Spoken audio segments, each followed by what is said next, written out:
Assalamualaikum warahmatullahi wabarakatuh. Jumpa lagi bersama saya Afifah Khairunisa, mahasiswa Prodi Pendidikan Kimia Universitas 11 Maret.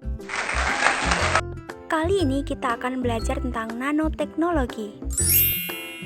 Nanoteknologi dapat diartikan sebagai teknologi berbasis rekayasa molekul menjadi material berskala nanometer dengan ukuran maksimal 2 hingga 100 nanometer. Sejarah nanoteknologi dapat disimak pada penjelasan singkat berikut ini ya. Konsep nanoteknologi pertama kali diperkenalkan oleh Richard Feynman pada sebuah pidato ilmiah yang diselenggarakan oleh American Physical Society di California Institute of Technology. Hal tersebut dilaksanakan pada 29 Desember 1959. Pidato yang diusung berjudul There's Plenty of Room at the Bottom. Richard Feynman itu seorang ahli fisika yang pada tahun 1965 memenangkan hadiah Nobel dalam bidang fisika.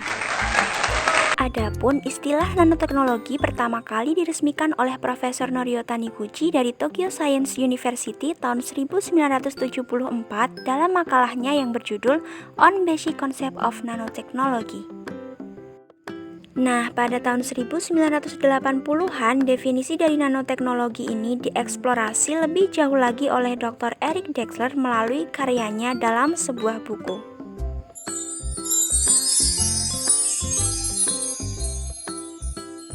Wah, menarik banget ya sejarahnya. Selanjutnya, kita akan belajar sisi lain dari nanoteknologi, yaitu ada pada aplikasinya.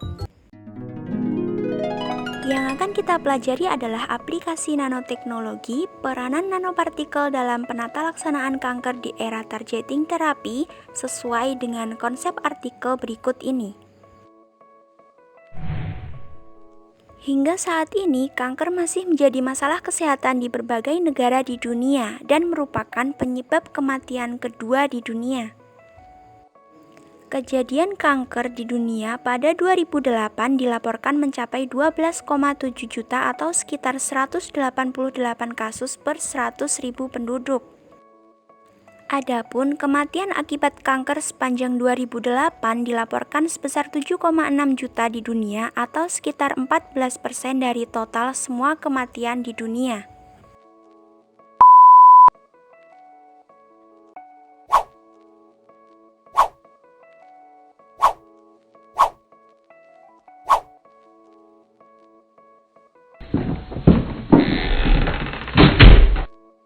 Oleh karena itu, pemanfaatan nanopartikel dalam penata laksanaan kanker bertujuan untuk meningkatkan bioavailabilitas dan distribusi obat, memperbaiki targeting dan rilis obat ke sel tumor, sehingga diharapkan dapat meningkatkan efikasi dan mengurangi efek samping. Selain itu, pemanfaatan nanopartikel juga memungkinkan deteksi dan terapi kanker lebih dini dengan cara non-invasif. Nanopartikel dalam penata laksanaan kanker dapat dikembangkan menjadi beberapa hal, di antaranya sebagai carrier, sebagai contrast agent, sebagai diagnostic device, sebagai platform untuk theranostic agents atau agen yang berfungsi sebagai alat diagnosis dan terapi, sebagai antioksidan karena mampu bereaksi dengan radikal bebas di jaringan, sebagai in vivo tumor targeting dengan spesifisitas dan afinitas yang tinggi, serta dikembangkan sebagai probe pada riset preklinik untuk studi molekuler penyakit. Nanopartikel yang digunakan berbeda dari material makroskopik dan atom, karena memiliki rasio area permukaan per volume yang tinggi, dapat diatur properti biologis, optik, elektronik, dan magnetiknya, serta dapat didesain ukuran bentuk, komposisi kimia, karakteristik kimia permukaan, dan kepadatan strukturnya. Selain itu, nanopartikel dapat tersusun dari atom logam, non-logam, atau campuran. Untuk struktur partikelnya juga sangat bervariasi, antara lain dapat berupa nanorod, nanotube, nanosel, quantum dot, liposom, polimer, dendrimen, dan juga misel. Selain itu, nanopartikel juga bersifat hidrofobik. Nah, berikut merupakan mekanisme targeting nanopartikel. Aplikasi obat anti kanker bersama dengan nanopartikel sebagai carrier menghasilkan peningkatan distribusi obat ke tumor karena area permukaan yang relatif luas.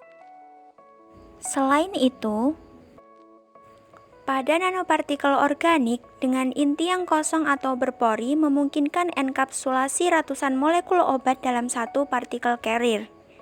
Bila partikel carrier mengalami degradasi, molekul obat akan dilepaskan dan kecepatannya dapat dikontrol sesuai dengan komposisi polimernya.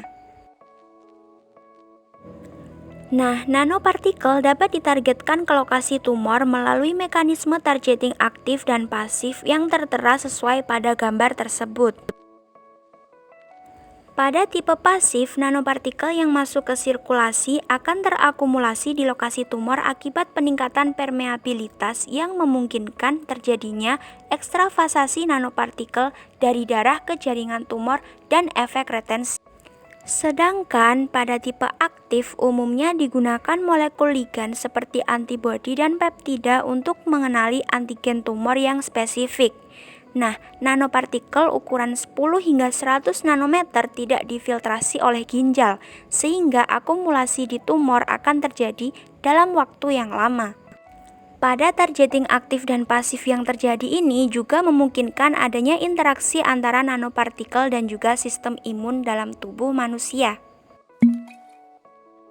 Pemanfaatan nanopartikel dalam terapi kanker umumnya dikembangkan untuk menargetkan obat kemoterapi tunggal maupun kombinasi, gen bunuh diri, atau tumor supresor gen secara spesifik ke lokasi tumor dengan memanfaatkan reseptor yang diekspresikan secara spesifik atau diekspresikan sangat tinggi pada tumor, misalnya reseptor asam folat. Nah, demikian merupakan gambaran peranan nanopartikel dalam penata laksanaan kanker di era targeting terapi. Dapat disimpulkan bahwa nanopartikel memiliki potensi yang sangat besar dalam perkembangan terapi kanker. Namun demikian, harus dilakukan berbagai penelitian lebih lanjut untuk mengetahui efek samping dan toksisitas yang mungkin ditimbulkan. Sungguh luar biasa bukan materi tentang nanoteknologi kali ini? Sekian dari saya. Wassalamualaikum warahmatullahi wabarakatuh.